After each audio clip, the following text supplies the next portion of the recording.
نحمده ونصلي على رسوله الكريم أما بعد أعوذ بالله من الشيطان الرجيم بسم الله الرحمن الرحيم أمن يجيب المضطر إذا دعاه ويكشف السوء ويجعلكم خلفاء الأرض أإله مع الله قليل ما تذكرون.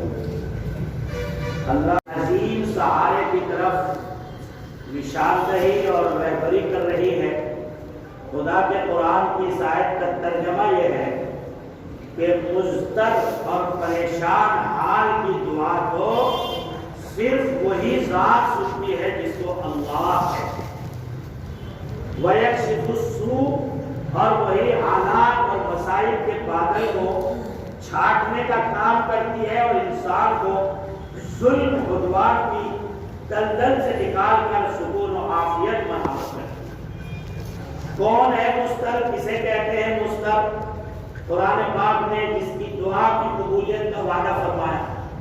تو مضطر ویسے تو پریشان حال عام طور سے ترجمہ کرتے ہیں، لیکن مفسرین نے وضاحت فرمائی کہ جس بندے کے سارے علائق سارے سہاروں سے اس کا اندر کا اعتماد اٹھ چکا ہو اور وہ ہر ایک سے نراشا ہو کر اور رب کی ذات عالی کا یقین اور اس کی مدد کو گہرائی کے ساتھ دل میں یقین کر کے اس کی نصرت کا اسی کو عظیم سہارا سمجھ کر مان رہا ہو اور ساری دنیا کے سہاروں سے وہ منقطع ہو چکا ہو، امیدیں ٹوٹ چکی ہوں، اس وقت میں وہ جو دعا طلب کر کرے گا وہ دعا اللہ کے یہاں قبول ہے. جناب رسول اللہ صلی اللہ تعالی علیہ وسلم نے فرمایا کہ 3 بندوں کی دعائیں قبول کی جاتی.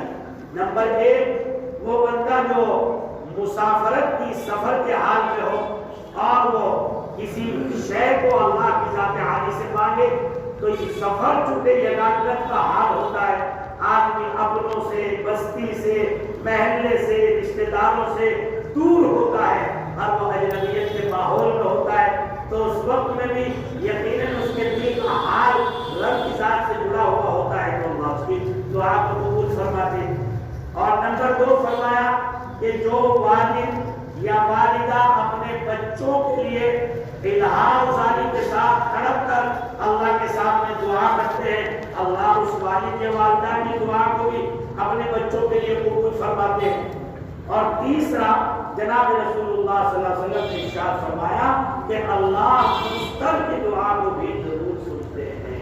یعنی جب پریشان حال آدمی چاروں طرف سے اس کو نراشا اور تاریکی ظلمت نظر آتی ہے، جیسے حجاج بن یوسف اللہ اکبر خانہ کعبہ میں بیٹھا ہوا ایک شخص دعا مانگ رہا ہے، اے اللہ مجھے بینائی دے دے، بینائی دے دے، بینائی دے دے.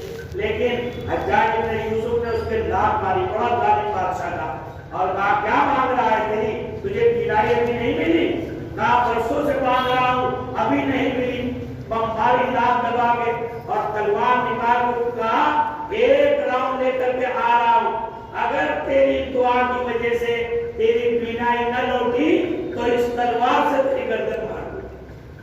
اب آپ اندازہ لگائیے اس بندے کا کہ جس کے سامنے حقیقت تو کائے کا مسئلہ تھا، آنکھ ہی کا مسئلہ تھا، اور اب کیا مسئلہ کھڑا ہے؟ جان کا مسئلہ کھڑا ہو گیا. اور طواف تو 10 منٹ میں 5 منٹ میں پورا ہو جاتا ہے، اس وقت اتنی رش اور بھیڑ تو نہیں. چنانچہ تڑپ گیا اور الہا زاری سے کہنے لگا الہا اب تک تو صرف آنکھ کو مسئلہ تھا، اب تو جان پہ بن آئی ہے، میرے رب میری بینائی کو واپس فرما دے. جو ہاتھ چھوڑے ہیں تو پورا حرم شریف اپنی آنکھوں سے دیکھ رہا. اسے کہتے ہیں مضطر کی دعا. جب آدمی اندر سے ٹوٹ جائے، بے چین ہو جائے، تو اس وقت میں اس کی دعا اللہ تبارک و تعالیٰ کے یہاں قبول. حضرت شیخ الحدیث حضرت مولانا زکریا صاحب نور اللہ مرحوم نے اپنی کتاب فضائل اعمال میں لکھا ہے کہ کوفے کے بازار میں پلی تھا. پلی کا مطلب آج کی لینگویج میں کمیشن ایجنٹ، جو لوگوں کا سامان لے جاتا تھا، پیسے لے لیتا تھا، میرا سامان فلاں تجارت فلاں بستی میں فلاں علاقے میں پہنچا دو، آج اپنے پیسے لے لینا. اس کے پاس ایک کھچر تھا. ایک دن سامان لے کے چلا تو جیسے ہی بستی سے باہر نکلا تھا دوسری بستی میں جانے کے لیے تو ایک آدمی نے ہاتھ دیا, بھائی روک لو, میں بھی مسافر ہوں, آپ کا سہارا چاہتا ہوں, ایک سونے کا سکہ آپ کو دوں گا, مجھے خدا جگہ وہ جو آپ کے راستے میں پڑے گی وہیں چھوڑ دینا. چنانچہ جب دوراہا آیا تو وہ اپنے معمول کے راستے پہ چلنے لگا. وہ جو پیچھے بیٹھا تھا اس نے کہا بھائی یہ ادھر کا راستہ بڑا قریب بھی ہے اور جانور کے لیے سبزے کا بھی ہے, گھاس پودے کا بھی ہے, آسانی کے ساتھ جو ہے آپ کا یہ کچر جو ہے گھاس بھی کھا لے گا. جب بات سمجھ میں آئی تو بیچارہ بجائے ادھر کے ادھر کو چل دیا. لیکن جب ادھر کو چلا تو اس راستے کا قدم انتہائی خوفناک جنگل اور چاروں طرف سے بند اور وہاں کھوپڑیاں, ٹانگے, بسریاں, ہڈیاں پڑی ہوئی ہیں جیسے کہ یہاں آدمیوں کو مار مار کر کے ڈالا جاتا ہو. اب یہ بیچارہ ماحول لوٹوں گا, پھر تیرے گدھے کو اور تیری جان کو بھی لوں گا. اس نے کہا اللہ کے بندے یہ گدھا بھی لے لے, کچر جو بھی کچھ ہے اور جو سامان ہے وہ بھی لے لے, پیسہ بھی لے لے, لیکن میری جان تو بخش دے, کم سے کم میں چلا جاؤں گا. کہا نہیں, پہلے تجھے مانوں گا پھر تیرے مال کی میری ملکیت میں وہ ہی جائے گا. جب اس نے دیکھ لیا کہ کوئی سایہ کوئی سہارا نہیں ہے میری جان کے بچنے کا, چنانچہ اس نے کہا اچھا میری جان بھی لے لینا لیکن مجھے خدا کے دربار میں 2 رکعت نماز پڑھنی.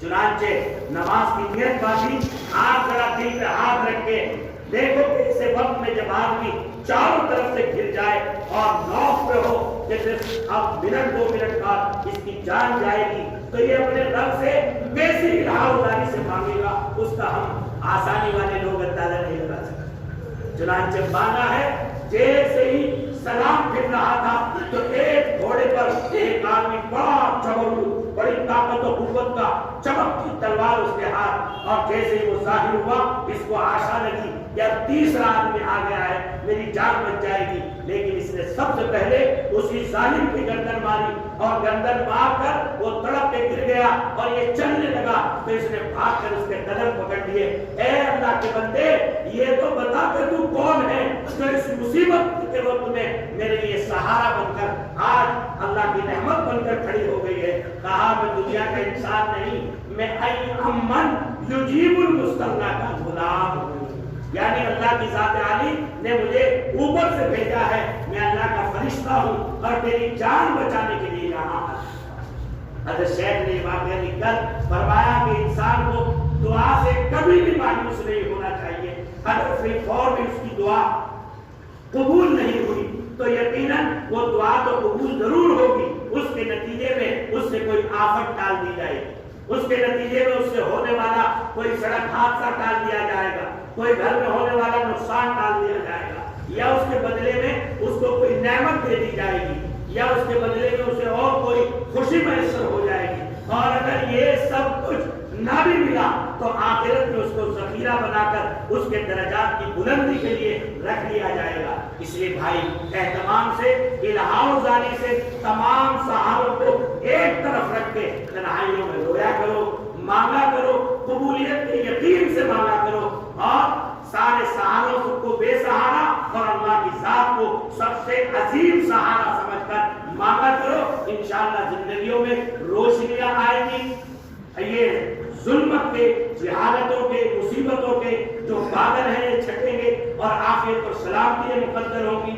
ایک معمول جو ہم نے پچھلے ہفتے بتایا تھا, اس ہفتے کم سے کم 50 جگہ خطاب کرنے کا موقع ملا ہوگا. ہم جلسے میں نہیں گئے اس مرتبہ, گاڑی صبح ہی 11 بجے چرکاول میں, بڑھانا میں, شاملی میں, ہر مسجدوں میں, کبھی ظہر میں کسی میں بیان, کسی میں عصر میں, کسی میں عشاء میں, کسی میں مغرب میں, اور کسی میں عام کسی کی بیٹھک پر مجلس صلی اللہ کی, ہر جگہ یہ بیان کرنا ہے لا حول ولا قوت الا باللہ. اس مبارک عمل کو اپنے گھروں میں 500 مرتبہ پابندی کے ساتھ اپنی بہو کو, بیٹیوں کو, بچوں کو باوضو بنا کے پڑھاؤ. انشاءاللہ یہ جو حالات کے اشارے ہیں, مصیبتوں کے کوئی مصیبت نہیں ہے, اللہ اس کو دور کر دے گا, اور اللہ ان ظالموں کو بھی ان کے دل کو ہدایت سے اور محبت سے, نرمی سے, انسانیت کے حقوق سے تبدیل کرے گا. آج ہی ہمیں بیان پڑھ رہا تھا DGP آف UP کہتے ہیں کہ NRC جیسی آسام میں ہوئی تھی اس انداز کی NRC UP میں نہیں ہوگی، وہ تو دیکھا جائے گا اور رجسٹر تو ضرور بنے گا، لیکن اس انداز کے جو مظالم کی ایک ذہنوں میں امیج تھی، تصویر تھی، وہ نہیں ہے۔ ایمان والوں کی دعائیں اور ایمان والوں کا ذکر اور ایمان والوں کی اللہ اللہ کبھی بھی خدا پاک کی قسم خالی نہیں جاتی۔ اس لیے ظاہر داری سے اٹھو اور اپنے قلب کو اللہ کی ذات سے وابستہ کرو۔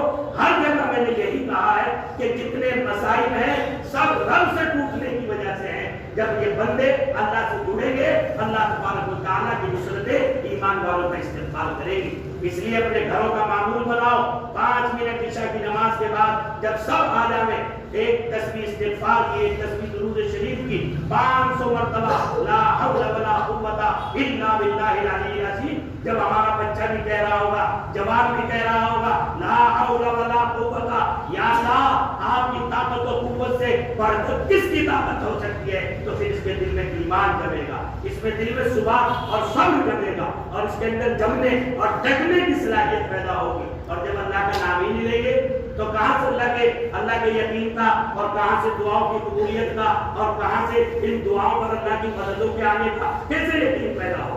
اس لیے میں اس پیغام کے ساتھ اپنی بات ختم کرتا ہوں۔ کیوں پریشان ہوتا ہے دنیا کی، کیوں پریشان ہوتا ہے دنیا کی وبا سے؟ تقدیریں بدل جاتی ہیں مستر کی دعا سے، تقدیریں بدل جاتی ہیں مستر کی دعا سے۔ اس لیے تنہائیوں میں مانگنے کا اہتمام کرو اور اپنے دل کو، بچوں کو فجر میں اٹھانے کا عادی بناؤ، تاکہ بچوں کے دل اللہ کی ذات سے اور اس کی محبت سے جڑے۔ وآخر دعوانا ان الحمد للہ۔